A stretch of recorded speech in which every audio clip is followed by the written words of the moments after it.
Hello everyone, welcome back to Dirana academy. तो जैसे आप जानते हैं कि हमने क्लास 9th आईसीएसई केमिस्ट्री का जो चैप्टर नंबर 7 है उसको हमने स्टार्ट कर लिया है और उसका एक लेक्चर मैं ऑलरेडी आपका अपलोड कर चुका हूं। आज के लेक्चर के अंदर हम उसका जो नेक्स्ट पार्ट है उसको स्टडी करने वाले हैं। और हाँ, ऊपर जितने भी चैनल और जो पेजेस दिए गए हैं उनके जो लिंक्स हैं वो हमने डिस्क्रिप्शन बॉक्स में डाल दिए हैं। तो बिना कोई टाइम वेस्ट किए चलिए शुरू करते हैं।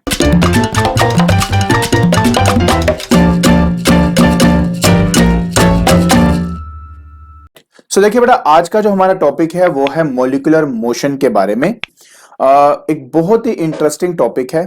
अगर आपको याद होगा तो मैंने आपको कहा था कि जब हम गैसेस की स्टडी करते हैं तो 3 डिफरेंट पैरामीटर्स को स्टडी किया जाता है, जिसमें आता है टेम्परेचर, प्रेशर एंड वॉल्यूम। इस पर्टिकुलर टॉपिक के अंदर हम ये स्टडी करेंगे कि कैसे ये तीनों आपस में रिलेटेड होते हैं। स्टेप बाय स्टेप करेंगे and I hope at the end of this video आपको अच्छे से समझ में आ जाएगा कि एग्जैक्टली करना क्या है। तो मैं आपको लेके चलता हूं बेटा सबसे पहले इस फिगर की तरफ।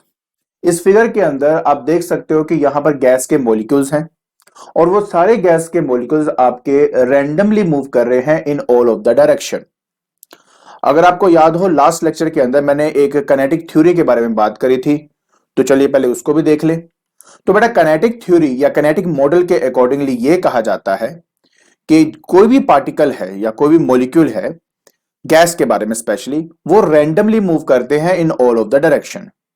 क्योंकि ये रैंडमली मूव करते हैं in all of the direction, तो जो एनर्जी ये पोजेस करते हैं वो है आपकी काइनेटिक एनर्जी। कई जो सब्सक्राइबर या व्यूअर्स थे उनके मन में ये ख्याल आया था, सर इसमें पोटेंशियल एनर्जी क्यों नहीं होती। तो बात सिर्फ ये है कि किसी भी दो मॉलिक्यूल्स के बीच में, खासतौर पे मैं गैस की बात कर रहा हूं, किसी भी दो मॉलिक्यूल ऑफ अ गैस के बीच में जो इंटरमोलिकुलर फोर्सेस होती हैं वो इतनी ज्यादा वीक होती हैं कि ये आपके पोटेंशियल एनर्जी बहुत कम पोजेस करते हैं। आइडियल केस के अंदर तो हम वो पोटेंशियल एनर्जी जीरो ही मान लेते हैं। ठीक है, तो इसके अंदर सिर्फ कौन सी एनर्जी होगी, आपकी काइनेटिक एनर्जी होगी, जो हम देख सकते हैं क्योंकि ये रैंडमली मूव करते हैं in all of the direction. उसी काइनेटिक मॉडल के अंदर एक स्टेटमेंट है, प्लीज इसको ध्यान से समझना। कहता यह है कि the average kinetic energy of a particle, ये जो पार्टिकल्स या ये जो मॉलिक्यूल्स आपके रैंडमली मूव कर रहे हैं, इनकी जो average kinetic energy, why do we say that average kinetic energy. देखिए क्या है बेटा कि हर एक जो यहां पे मॉलिक्यूल है इन सबकी एक जैसी एनर्जी नहीं होती है। अगर आप ध्यान से देखेंगे तो कुछ ऐसे होंगे जिसकी एनर्जी कम है, कुछ बहुत ही ज्यादा है, तो इसलिए हम उनका एवरेज देखते हैं हमेशा। ठीक है, सो कहा गया है the average kinetic energy of a particle is directly, please directly proportional to its absolute temperature. मतलब क्या है, मतलब यह है कि अगर किसी पर्टिकुलर बॉडी की काइनेटिक एनर्जी मुझे बढ़ानी है तो आप उसका टेम्परेचर बढ़ा दो, because they are directly proportional to each other. किसी भी पर्टिकुलर गैस मॉलिक्यूल का को अगर मैं मान लो टेम्परेचर प्रोवाइड कर देता हूं तो उसकी जो काइनेटिक एनर्जी है वो इंक्रीज कर जाएगी। बस इसी बात को ध्यान में रखते हुए हमने कुछ स्टेटमेंट याद रखनी है, कुछ बातें याद रखनी है। सबसे पहली बात ये कि जैसे मैंने कहा दे आर डायरेक्टली, डायरेक्टली का मतलब होता है कि अगर एक पैरामीटर इंक्रीज करता है तो उस पर डिपेंडेंट होने वाला दूसरा पैरामीटर भी इंक्रीज कर जाएगा सेम रेट में, तो इसको डायरेक्टली कहा जाता है। तो हमने यहां पे पहला स्टेटमेंट जो बेटा याद रखना है वो ये है कि as the temperature increases molecular motion also increases.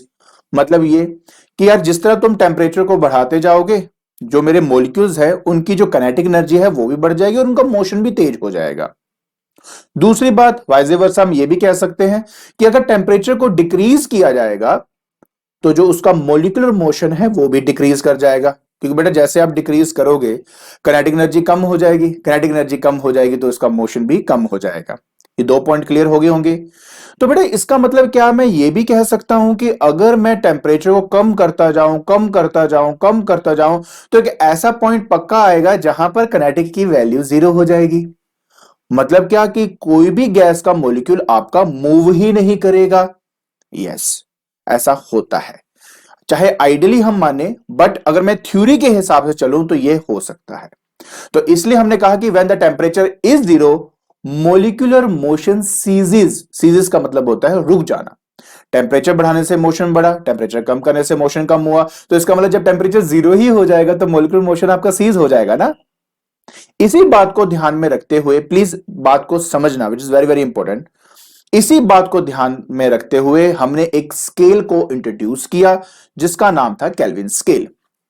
अब ये जो केल्विन स्केल आप यहां देख रहे हो, इसमें ये जो 0 केल्विन आप यहां पे देख रहे हो, ये वो पर्टिकुलर टेम्परेचर है जिस टेम्परेचर पर जितने भी मॉलिक्यूल्स हैं उनकी मोशन सीज हो जाती है, मतलब वो रुक जाता है। तो क्या ये एब्सोल्यूट टेम्परेचर है? मैं बोलूंगा बिल्कुल है, क्योंकि इसके नीचे कोई भी टेम्परेचर एग्जिस्ट नहीं कर सकता। इसके नीचे कोई टेम्परेचर एग्जिस्ट नहीं कर सकता, प्लीज हमेशा याद रखें, क्योंकि ये वो पर्टिकुलर टेम्परेचर है जिस टेम्परेचर पर मेरे मॉलिक्यूल की मोशन बिल्कुल ही सीज हो जाती है। तो अगर किसी ने 0 केल्विन को बेटा डिफाइन करना ही है तो वो इस तरह से डिफाइन करेगा, कहता है the temperature at which the molecular motion completely ceases. Obvious है, थ्योरेटिकल कॉन्सेप्ट है आपका, on the Kelvin scale is called the absolute zero. I hope आपको अच्छी तरह समझ में आ गया होगा कि एब्सोल्यूट जीरो का क्या मतलब होता है। इसके अलावा बेटा हमें 2-3 पॉइंटर्स और भी स्टडी करने हैं। तो पहला पॉइंट यह हुआ कि जो एब्सोल्यूट जीरो है, जिसको 0 केल्विन भी कहा जाता है, वो डिग्री सेल्सियस के हिसाब से -273 डिग्री सेल्सियस होता है, पहली बात। दूसरी बात यह कि इससे नीचे कोई भी टेम्परेचर आपका पॉसिबल नहीं है। क्यों नहीं है? क्योंकि मैं आपको ऑलरेडी बता चुका हूं बेटा, ये वो टेम्परेचर है जहां पे मॉलिक्यूल की जो मोशन है वो बिल्कुल सीज हो जाती है, वो रुक जाती है, और इसी के बेसिस पे तो ये स्केल डिफाइन किया गया है ना। तो इससे पर्टिकुलर या इससे लोअर टेम्परेचर आपका पॉसिबल है ही नहीं। अब प्रेशर, टेम्परेचर, वॉल्यूम में क्या रिलेशन है और ये कैसे वर्क करता है, इसको मैं आराम से समझाता हूं।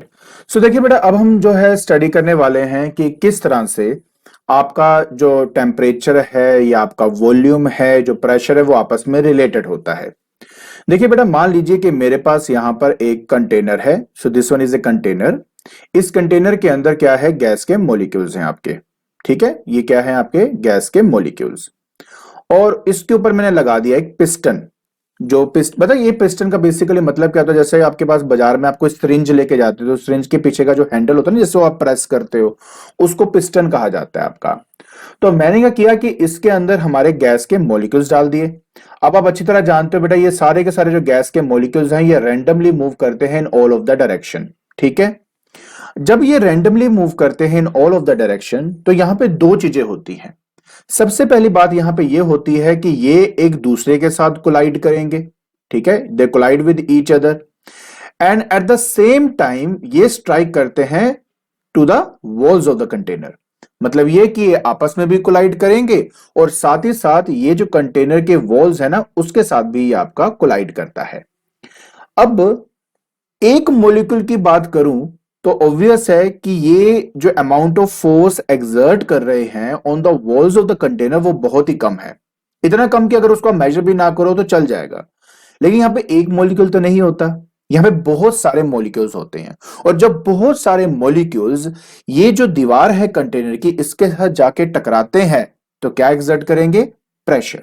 सो देखिए बेटा, जब हम प्रेशर के बारे में हम स्टडी करते हैं ना, आप भी अच्छी तरह जानते हो कि प्रेशर क्या होता है बेटा? Just force upon area. ठीक है, कि गैस के मॉलिक्यूल्स कितना फोर्स एक्सर्ट कर रहे हैं per unit area on the walls of the container. तो यहीं से बेटा आया हमारे पास प्रेशर ड्यू टू गैस। तो प्लीज याद रखें बेटा, जब हम प्रेशर के बारे में बात करते हैं due to the gas molecules, तो इसमें क्या होता है कि जो मॉलिक्यूल्स होते हैं, क्योंकि वो रैंडमली मूव करते हैं, वो आपस में कोलाइड करते हैं। आपस में कोलाइड करने के साथ साथ वो दीवार जो होती है कंटेनर की, उसके साथ भी टकराते हैं, और जिसकी वजह से वो फोर्स एक्सर्ट करते हैं पर यूनिट एरिया, तो वो प्रेशर एक्सर्ट करते हैं। क्लियर? अब हमने पता क्या किया बेटा, मान लेते हैं कि मेरे पास यहां पे एक कंटेनर है और उस कंटेनर के अंदर मैंने गैस के मॉलिक्यूल्स डाल दिए। ठीक है, ये मैंने गैस के यहां पे मॉलिक्यूल्स डाल दिए, बट ये जो कंटेनर है, इसके सारे जो वॉल्स हैं वो फिक्स्ड हैं। क्या है बेटा? फिक्स्ड। ठीक है, अब आप अच्छी तरह जानते हो बेटा कि अगर किसी भी गैस को किसी भी कंटेनर में डाला जाता है, तो जो कंटेनर का वॉल्यूम होता है वही गैस का वॉल्यूम होता है। तो अगर मैंने यहां पर कंटेनर के वॉल्स को फिक्स कर दिया, तो बेसिकली मैं कहना चाहता हूं कि मैंने उसका जो वॉल्यूम है वो फिक्स कर दिया। क्या फिक्स कर दिया? वॉल्यूम फिक्स कर दिया। अब मैंने क्या किया बेटा, इसको हीट देनी शुरू करी। जब मैं इसको हीट दूंगा बेटा, क्या दूंगा, हीट दूंगा, तो हीट देने का मतलब होता है कि मैं इन मॉलिक्यूल्स का जो टेम्परेचर है, जो टेम्परेचर है वो इंक्रीज कर रहा हूं। अब आपको मैंने ऑलरेडी बता दिया बेटा कि जब कभी भी आप किसी भी मॉलिक्यूल का टेम्परेचर इंक्रीज करते हो तो उसकी जो काइनेटिक एनर्जी है बेटा वो भी ऑटोमेटिकली इंक्रीज कर जाती है ना। तो क्योंकि इसकी काइनेटिक एनर्जी बढ़ रही है तो मतलब इसका जो मोशन है वो बहुत ज्यादा बढ़ जाएगा। और अगर इसका मोशन बहुत ज्यादा बढ़ जाएगा तो मतलब ये आपस में भी ज्यादा कोलाइड करेंगे, एज वेल एज उनकी जो कोलिजन की पावर है with the walls of the container वो भी आपकी इंक्रीज कर जाएगी। तो क्योंकि इनकी काइनेटिक एनर्जी ज्यादा है, क्योंकि वो ज्यादा फोर्स से स्ट्राइक कर रहे हैं with the walls of the container, then I can say that कि इसका जो प्रेशर है वो भी आपका क्या हो जाएगा, इंक्रीज हो जाएगा। बात समझ में आई बेटा मैंने क्या बोला? मैंने हीट प्रोवाइड करी, हीट प्रोवाइड करने का मतलब होता है कि मॉलिक्यूल्स का जो टेम्परेचर है वो मैंने राइज किया, और जैसे मैंने उनका टेम्परेचर राइज किया तो इनका जो मोशन है वो बढ़ गया, मतलब काइनेटिक एनर्जी बढ़ गई। काइनेटिक एनर्जी बढ़ने से क्या होगा कि वो उतने ही ज्यादा फोर्स से उस वॉल्स ऑफ द कंटेनर के साथ जाके टकराएंगे। अब जैसे वो उनके साथ टकराता है, मैं आपको ऑलरेडी ये बात बता चुका हूं, प्लीज समझना बेटा बात को। जैसे वो उनके साथ जाके टकराएगा, टकराने से क्या होता है कि आपका जो प्रेशर है वो ऑटोमेटिकली बेटा क्या हो जाता है, इंक्रीज कर जाता है, क्योंकि उनकी काइनेटिक एनर्जी बढ़ गई। क्लियर? दूसरे सिनेरियो में हमने क्या किया कि कंटेनर तो देखो बेटा वही है, बस फर्क ये डाल दिया कि मैंने उसके ऊपर पिस्टन लगा दिया। पिस्टन क्या होता है, मूवेबल साइड होती है जो अप एंड डाउन मूव कर सकती है, ठीक है, ये ऊपर भी जा सकता है नीचे भी जा सकता है, by keeping the initial volume same. ठीक है, मतलब ये कि जो वॉल्यूम इसका था वही वॉल्यूम बेटा आपका इस वाले का है, ठीक है, तो इनिशियल वॉल्यूम दोनों का सेम है। अब मैंने क्या किया, मैंने फिर से हीट प्रोवाइड किया। अब बोलेंगे सर आपने हीट प्रोवाइड कर दिया तो एग्जैक्टली वही चीजें होंगी, नहीं, थोड़ा सा प्लीज समझने की कोशिश करें। अब होगा क्या कि टेम्परेचर को अगर मैं राइज करता हूं या हीट प्रोवाइड करने से इसका टेम्परेचर राइज करता हूं, 100% तो बात देखो है ही है कि इनकी काइनेटिक एनर्जी बढ़ेगी, काइनेटिक एनर्जी बिल्कुल बढ़ेगी आपकी। और काइनेटिक एनर्जी बढ़ने से क्या होगा कि ये जो प्रेशर है वो बढ़ेगा, ठीक है, जो प्रेशर है वो आपका बढ़ेगा। लेकिन इनिशियल स्टेट में जो वॉल्यूम था बेटा कंटेनर का वो फिक्स था, लेकिन इसके एक साइड क्या है, फ्रीली मूव कर सकती है। तो जब ये इससे जोर जोर से टकराएंगे, जोर जोर से टकराएंगे, तो ड्यू टू दिस प्रेशर ये जो आपकी मूवेबल साइड है ये थोड़ा सा ऊपर की तरफ चला जाएगा, मतलब ये थोड़ा पिस्टन ऊपर की तरफ आपका ऐसे चला जाएगा। तो आपने एक चीज देखी कि टेम्परेचर प्रोवाइड करने से क्या हुआ, इसका प्रेशर इंक्रीज हुआ, प्रेशर इंक्रीज होने के साथ साथ इसने अपने कंटेनर का वॉल्यूम बढ़ा दिया। कंटेनर का वॉल्यूम बढ़ाने का मतलब यही होता है बेटा कि जो गैस का वॉल्यूम है वो भी ऑटोमेटिकली आपका इंक्रीज कर गया, क्योंकि गैस का वॉल्यूम उस कंटेनर के वॉल्यूम के बराबर होता है जिसके अंदर उसको रखा जाता है। तो टेम्परेचर प्रोवाइड करने से प्रेशर बढ़ा, प्रेशर प्रोवाइड करने से आपका ऑटोमेटिकली जो वॉल्यूम है वो भी आपका इंक्रीज कर गया। आई होप आपको अच्छी तरह समझ में आ गया होगा कि एग्जैक्टली क्या रिलेशन है बेटा टेम्परेचर का, प्रेशर का, और अगर मैं वॉल्यूम फिक्स रखता हूं तब टेम्परेचर प्रेशर में क्या फर्क पड़ेगा, और जब मैं अपने टेम्परेचर को इंक्रीज कर रहा हूं और वॉल्यूम को भी फिक्स नहीं कर रहा तो क्या नेचर होगा उसका। ठीक है, तो चलिए अब मैं आपको लेके चलता हूं अपने नेक्स्ट आर्टिकल पर। तो देखिए बेटा फाइनली आपने ये अच्छी तरह जान लिया कि कैसे आपका टेम्परेचर, वॉल्यूम और प्रेशर एक दूसरे के साथ इंटररिलेटेड होते हैं। बस इसी चीज को आपस में रिलेट करते हुए, आपस में समझते हुए हमने बनाए बेटा अपने गैसेस के लॉस। सिंपल सी बात यह है कि ये गैस लॉज इसलिए बनाए गए ताकि मैं बिहेवियर देख सकूं अपने गैसेस की जब मैं उसके टेम्परेचर या वॉल्यूम या प्रेशर को चेंज करूं। तो सिंपल सी स्टेटमेंट है बेटा कि the behaviour of the gas under known condition of the pressure, volume and temperature is described by the law known as the gas laws. बहुत सिंपल है, आई होप आपको अच्छी तरह समझ में आ गया होगा।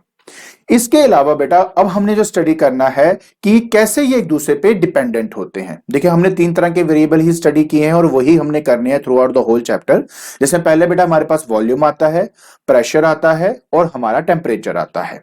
वॉल्यूम को कैपिटल वी से, प्रेशर को कैपिटल पी से और टेम्परेचर को कैपिटल टी से हम स्टडी करते हैं।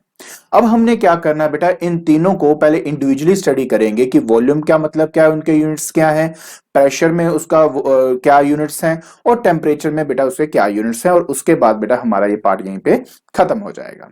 ठीक है, तो चलिए स्टार्ट करते हैं बेटा अपने हमारे वॉल्यूम के साथ। तो बेटा मैं आपको ऑलरेडी बता चुका हूं कि जो वॉल्यूम है किसी भी गैस का, ये वो स्पेस होता है जो ऑक्युपाई कर रहा है by that gas the space occupied by the gas is equal to the volume of the container. मतलब ये कि किसी कंटेनर में अगर आप किसी गैस को डालते हो तो उस पर्टिकुलर गैस का वॉल्यूम वही होगा जो उस कंटेनर का वॉल्यूम होता है, क्योंकि वो एग्जैक्टली वही वॉल्यूम को ऑक्यूपाई कर लेता है। इतनी बात क्लियर होगी। बात आ जाती है बेटा इनके यूनिट्स की। देखिए जो एसआई सिस्टम के हिसाब से चलें तो इसका यूनिट होता है बेटा मीटर का क्यूब। मीटर क्यूब इसका एसआई यूनिट है, और ये पूछ लेते हैं तो आपको पता होना चाहिए। न्यूमेरिकल सॉल्व करने के लिए इनके बीच में जो कन्वर्जन्स हैं ये भी आनी चाहिए बेटा आपको। दूसरे जो यूनिट्स हम ज्यादातर यूज करते हैं वो कौन कौन से हैं? दैट इज क्यूबिक सेंटीमीटर हो गया हमारे पास, ठीक है, क्यूबिक सेंटीमीटर।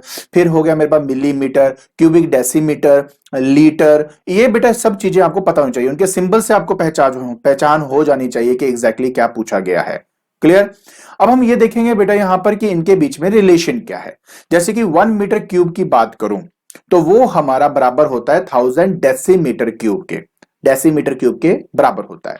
उसके अलावा वो मेरे 1000 लीटर के बराबर होता है। 1000 लीटर, प्लीज कंफ्यूज नहीं होना, ये कन्वर्जन्स, ये रिलेशंस, ये आपको पता होने चाहिए बेटा। उसके बाद 1 लीटर एग्जैक्टली होता है 100 ml के बराबर, ये सबको पता है। एक जो लीटर होता है वो 1000 ml के बराबर होता है। लेकिन अगर उसको मैं सेंटीमीटर क्यूब की बात करूं तो वो भी आपका 1000 सेंटीमीटर क्यूब ही होगा। तो याद रखें कि 1 मिलीलीटर 1 सेंटीमीटर क्यूब के बराबर होता है। ठीक है, तो अगर मेरे पास 1 लीटर है तो उसको मैं 1000 ml या 1000 सेंटीमीटर क्यूब लिख दूंगा तो कोई फर्क नहीं होता। आई होप आपको यह बात अच्छी तरह समझ में आ गई होगी। अब मुझे बात करने बेटा प्रेशर ऑफ ए गैस के बारे में। देखिए क्या होता है बेटा कि मैंने आपको ऑलरेडी अभी समझाया कि किसी कंटेनर के अंदर जब गैस के हमारे मॉलिक्यूल्स होते हैं या पार्टिकल्स होते हैं, क्योंकि वो रैंडमली मूव करते हैं, तो उस टाइम वो ना जो कंटेनर के वॉल्स हैं उनके साथ वो टकराते हैं। जब वे वॉल के साथ टकराते हैं तो फोर्स एक्सर्ट होता है, तो force acting per unit area को हमने नाम दे दिया the pressure exerted by a gas. इतनी बात क्लियर होगी। आपको पता है कि हमारे ऊपर भी लगातार प्रेशर एक्सर्ट होता रहता है बट हमें महसूस नहीं होता। मैं कौन से प्रेशर की बात करूं और हमें महसूस क्यों नहीं होता, ये दोनों बातें आपके साथ में शेयर करूंगा। सबसे पहले यहां पे मैं आपको लेके चलूंगा। यहां पर बेटा हमारे प्लेनेट के अराउंड एक थिक ब्लैंकेट ऑफ एयर होती है जिसको हमने एटमॉस्फेयर का नाम दिया। ये जो एटमॉस्फेयर है इसका अपना एक मास होगा, ठीक है, इसका वेट जो है वो एक्ट करेगा हमारे पे। तो हमारे पे लगातार जो एटमॉस्फेयर है वो प्रेशर एक्सर्ट करता रहता है पर यूनिट एरिया वाइज, और उसी का बेटा नाम दिया गया that is atmospheric pressure. So atmospheric pressure is nothing but the pressure exerted by the atmosphere on the surface of earth or on us, इसको कहा जाता है बेटा हमारा atmospheric pressure। और अगर किसी ने बेटा इसके यूनिट्स को डिफाइन करना है कि भाई हम पे कितना एटमॉस्फेरिक प्रेशर एक्ट करता है, तो उसके लिए ये स्टेटमेंट अगर आप याद रखेंगे तो कोई प्रॉब्लम नहीं आएगी। कहते हैं कि एक स्टैंडर्ड जो प्रेशर होता है 1 एटमॉस्फेयर, उसको डिफाइन करने के लिए हमने एक तरीका निकाला, और वो तरीका ये है कि एक ट्यूब के अंदर अगर 76 सेंटीमीटर हाइट तक अगर मैं मर्क्यूरी को फिल कर देता हूं, किसको? मर्क्यूरी को फिल कर देता हूं एट 0 डिग्री सेल्सियस, तो वो जो इतना प्रेशर एक्सर्ट करेगा ना वो एग्जैक्टली 1 एटमॉस्फेरिक प्रेशर के बराबर होगा। याद रखें इसमें जी की वैल्यू बेटा 9.8 मीटर पर सेकंड स्क्वायर, और मर्क्यूरी की जो डेंसिटी है वो 13.5851 ग्राम पर सेंटीमीटर क्यूब होती है, राइट। तो इसी की हेल्प से बेटा हमने फाइंड किया कि कितना एटमॉस्फेरिक प्रेशर ये आपका होगा। आई होप ये बात आपको क्लियर होगी, और अगर ये नहीं क्लियर हुई तो चलिए मैं आपको थोड़ा सा और इसके बारे में समझाता हूं। सो देखिए बेटा हमारे एटमॉस्फेरिक प्रेशर का वैल्यू जानने के लिए क्या किया गया मैं आपको थोड़ा उसके बारे में बता देता हूं। देखिए हुआ ये कि मेरे पास ना यहां पर एक कंटेनर है, उस कंटेनर के अंदर हमने मर्क्यूरी डाला हुआ है, ठीक है, क्या डाला हुआ है? मर्क्यूरी डाला हुआ है। तो हम इसको बेसिकली Hg से रिप्रेजेंट करते हैं। फिर हमने क्या किया बेटा, एक टेस्ट ट्यूब लिया। उस टेस्ट ट्यूब की जो लेंथ थी वो लगभग 1 मीटर की थी। कितनी? 1 मीटर की। और हमने उसके अंदर पूरा का पूरा उसको मर्क्यूरी से भर दिया। मर्क्यूरी से भरने के बाद हमने उसके क्या कर दिया, उसको इन्वर्ट करके इस पर्टिकुलर चैम्बर के अंदर बेटा हमने उसको डाल दिया, मतलब बीकर के अंदर डाल दिया। अब हुआ ये कि मर्क्यूरी का जो लेवल है ना वो धीरे धीरे आपका कम हुआ, और एक पर्टिकुलर हाइट पे जाकर उसका जो लेवल है वो रुक जाता है। तो अब सवाल ये पैदा होता है कि सर ये ऐसा क्यों होता है, ऐसा क्यों यहां पर इसका लेवल रुक गया, और हमने कैसे ये आइडेंटिफाई किया ये एटमॉस्फेरिक प्रेशर के बराबर होगा। तो देखिए बेटा बात सिर्फ इतनी है कि ये जो मरकुरी यहां पर आपका लाई कर रहा है ना, ये इतने लेंथ पे जो आपका लाई कर रहा है ना, ये एक्चुअली इस एरिया पर क्या एग्जर्ट कर रहा है, प्रेशर एग्जर्ट कर रहा है। और जो एटमॉस्फेरिक प्रेशर है जिसको हम एटीएम से रिप्रेजेंट करते हैं, वो आपका यहां पर इफेक्ट कर रहा है। अब हमने पढ़ा हुआ बेटा कि फ्लूइड्स के अंदर जो प्रेशर है वो हर डायरेक्शन में आपकी फ्लो करती है। तो हुआ बस ऐसा ही कि ये वाला जो हिस्सा है वो नीचे की तरफ बेटा प्रेशर एक्सर्ट कर रहा है, ये वाला जो हिस्सा है ये ऊपर की तरफ प्रेशर एक्सर्ट कर रहा है। तो जिस टाइम पर मेरा एटमॉस्फेरिक प्रेशर और जो मरकुरी यहां पर है उसके लगाई वाली प्रेशर एक दूसरे के बराबर हो गई, तब जाके इसका जो लेंथ है वो आपका रुक गया। ठीक है। अब किसी भी पर्टिकुलर फ्लूइड का अगर मुझे प्रेशर कैलकुलेट करना है तो वो एच रो जी से हम उसको कैलकुलेट कर सकते हैं। ठीक है। तो मेरा कहने का मतलब सिर्फ इतना है, क्योंकि इतने हिस्से से लगने वाला प्रेशर मेरे एटमॉस्फेरिक प्रेशर के बराबर है, इसलिए एटमॉस्फेरिक प्रेशर को कैलकुलेट करने के लिए हम इस फॉर्मूले का इस्तेमाल कर सकते हैं। तो जब हमने इस लेंथ को मेजर किया तो वो लेंथ हमारे पास आया 76 सेंटीमीटर। 76 सेंटीमीटर लेंथ था आपका।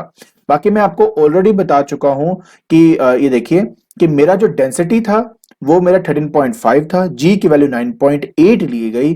तो जब हमने उस चीज को यहां पर बेटा सॉल्व किया, ठीक है, तब जाके मुझे पता लगा कि यार इसका जो एटमॉस्फेरिक प्रेशर है वो न्यूटन पर मीटर स्क्वायर के हिसाब से, किसके हिसाब से, न्यूटन पर मीटर स्क्वायर के हिसाब से लगभग आपका 10 टू द पावर 5 मेरे पास आया।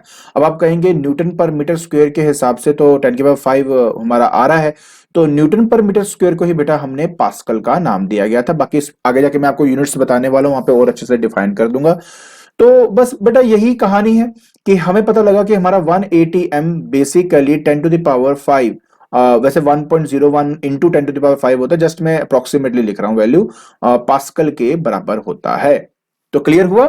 हुआ क्या कि मेरे पास मरकुरी है, मरकुरी का कॉलम है, तो ये जो कॉलम जितना प्रेशर यहां नीचे एक्सर्ट कर रहा है, एटमॉस्फेयर उतना ही ऊपर की तरफ एक्सर्ट करता है। जब ये दोनों प्रेशर एक दूसरे के बराबर हो जाते हैं, इसका जो लेवल है यहां के रुक जाता है। पहले यहां था, करते करते करते वो लेवल यहां आ जाता है। तब हमने इसका मेजर किया बेटा, 76 सेंटीमीटर आया। ठीक है। इस 76 सेंटीमीटर की वैल्यू को मीटर में कन्वर्ट करके यहां डाला, डेंसिटी ऑफ ए मर्क्यूरी यहां डाली गई, जी की वैल्यू 9.8 पुट करी गई। जब इनको मल्टीप्लाई किया तो मेरा answer 10 to the power 5, approximate 10 to the power 5 newton per metre square आया। इसी न्यूटन पर मीटर स्क्वायर को पास्कल कहते हैं। ठीक है। तो तब हमें पता लगा कि 180 m, जो 1 एटमॉस्फेरिक प्रेशर जिसको हम कहते हैं, वो basically 10 to the power 5 pascal के बराबर होता है। आई होप आपको अच्छी तरह क्लियर आ गया। गुड। इसके अलावा अगर आपके मन में अभी भी आता है कि हाँ, एक मैंने क्वेश्चन आपको ये भी कहा था ना कि क्यों हम पर इसका इंपैक्ट नहीं पड़ता, क्यों हमें ऐसा फील नहीं होता कि हम पे प्रेशर एक्ट कर रहा है, उसका रीजन है हमारे जो वेन्स हैं उसमें जो ब्लड फ्लो कर रहा है ना, उसका प्रेशर।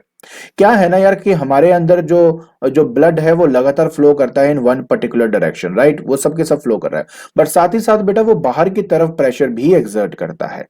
ठीक है। ऐसे बाहर की तरफ क्या कर रहा है, प्रेशर हमारा एक्सर्ट कर रहा है। क्योंकि हमारे अंदर का प्रेशर बाहर के एक्ट होने वाले एटमॉस्फेरिक प्रेशर के एग्जैक्टली बराबर होता है, इसलिए नेट प्रेशर हमारा 0 हो जाएगा। तो इसी वजह से क्या होता है कि एटमॉस्फेयर चाहे हम पे इतना ज्यादा प्रेशर लगा भी रहा है तो भी हमें महसूस नहीं होता। कभी आपने एक चीज फॉलो करी है कि कभी कभार क्या होता है कि जब हम हिली माउंटेन्स में जाते हैं तो कभी कभार क्या होता है कि किसी के नोज में से ब्लीडिंग आने लग जाती है। अब ऐसा इसलिए होता है क्योंकि बेटा जब हम माउंटेन्स में जाते हैं ना तो बाहर का प्रेशर हो जाता है लो और अंदर का प्रेशर क्या होता है, ज्यादा। तो आपको पता कि फ्लूइड हमेशा फ्लो करता है from high pressure to low pressure, जिसकी वजह से जो हमारे नोज के थ्रू जो है वो ब्लड जो है वो बाहर की तरफ आपका आ जाता है। ठीक है। घबराने वाली बात नहीं होती है, वो बेसिकली इसलिए भी होता है ताकि दोनों का जो जो प्रेशर है वो आपका मेंटेन हो सके। आई होप आपको बेटा अच्छी तरह समझ में आ गया होगा। ठीक है। चलिए अब हम आगे पढ़ते हैं।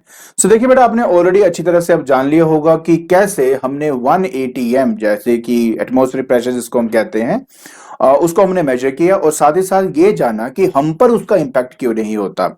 तो जब हमने इतना स्टडी कर लिया है तो चलिए जल्दी से हम इसका जो एसआई यूनिट है उसको जल्दी से देख लें। तो जैसे कहा बेटा, इसका जो एसआई यूनिट होता है वो हमारा पास्कल होता है और 1 pascal 1 Newton per metre square के बराबर होता है। देखिए आप अच्छी तरह जानते हो कि जो प्रेशर है वो होता है फोर्स अपॉन एरिया।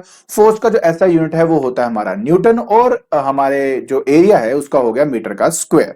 ठीक है जी। इसी न्यूटन पर मीटर स्क्वायर को हमने नाम दिया पास्कल का। इसके अलावा pascal atmospheric pressure, centimetre of Hg, millimetre of Hg या टोर की टर्म्स में भी इसके यूनिट्स डिफाइन किए जाते हैं। और ये रिलेशन है जो हमने ऑलरेडी स्टडी कर लिया है कि 1 एटीएम 76 सेंटीमीटर ऑफ एचजी या 760 mm ऑफ एचजी के बराबर होता है। आई होप आपको अच्छी तरह समझ में आ गया होगा। गुड। तो ये तो था बेटा हमारे प्रेशर के बारे में। अब हम जल्दी से स्टडी कर लेते हैं अपने टेम्परेचर के बारे में। देखिए बेटा, टेम्परेचर हमेशा बताता है degree of hotness and the coldness of the gas. आपको याद होगा आपके घर के अंदर जो हम स्केल इस्तेमाल करते हैं वो हमारा सेल्सियस स्केल होता है, जिसको सेंटीग्रेड स्केल भी हम कहते हैं। लेकिन सबसे बड़ी बात पता क्या है, इस सेंटीग्रेड स्केल की जो रीडिंग्स होती हैं बेटा वो प्योरली आर्बिट्रेरी होती है। जो जीरो होता है वो तो प्योरली आर्बिट्रेरी होता है। अब बोलेंगे सर आर्बिट्रेरी क्यों, क्या मतलब है? बात यह है कि सेल्सियस स्केल में जो 0 डिग्री सेल्सियस डिफाइन किया गया है उससे नीचे भी हम टेम्परेचर मेजर कर सकते हैं। अगर आपको याद हो, मैंने केल्विन स्केल में साफ साफ एक बात बताई थी बेटा कि केल्विन स्केल के अंदर हमेशा अगर मैं एब्सोल्यूट जीरो बोल रहा हूं तो उसके नीचे कोई भी टेम्परेचर आपका डिफाइन नहीं होगा, इसलिए उसको एब्सोल्यूट कहा गया। यहां पर ये आर्बिट्रेरी इसलिए है क्योंकि उसके नीचे भी टेम्परेचर को डिफाइन किया जा सकता है, उससे लो टेम्परेचर को भी कैलकुलेट किया जा सकता है। ठीक है, तो ये प्योरली आर्बिट्रेरी है। वही बात अगर मैं उसको केल्विन स्केल के साथ मेजर करूं तो वो बेटा देखो, केल्विन स्केल में बताया था ना 0 केल्विन, और वो 0 केल्विन एक्चुअली में -273 डिग्री सेल्सियस के बराबर होता है। तो इसका मतलब है कि 0 डिग्री सेल्सियस से नीचे कितना, मतलब -273 डिग्री सेल्सियस तक मैं टेम्परेचर को मेजर कर सकता हूं। ठीक है ना? तो बस बात यही है बेटा कि the behaviour of the gas shows that it is not possible to have temperature below -273 degree Celsius. और मैंने आपको बता ही दिया था बेटा इसके बारे में कि इसी बात को ध्यान में रखते हुए हमने जो स्केल था वो डिफाइन किया था, जिसको हमने नाम दिया था केल्विन स्केल। और जो जीरो है जो स्केल का वो -273 डिग्री सेल्सियस तक होता है। तो देखिए, जब हमने डिग्री सेल्सियस की बात करी उसका लोएस्ट टेम्परेचर आता है -273 डिग्री सेल्सियस। जब केल्विन की बात करी तो उसके 0 केल्विन में हमारा पास जो है वो मोशन सीज होता था।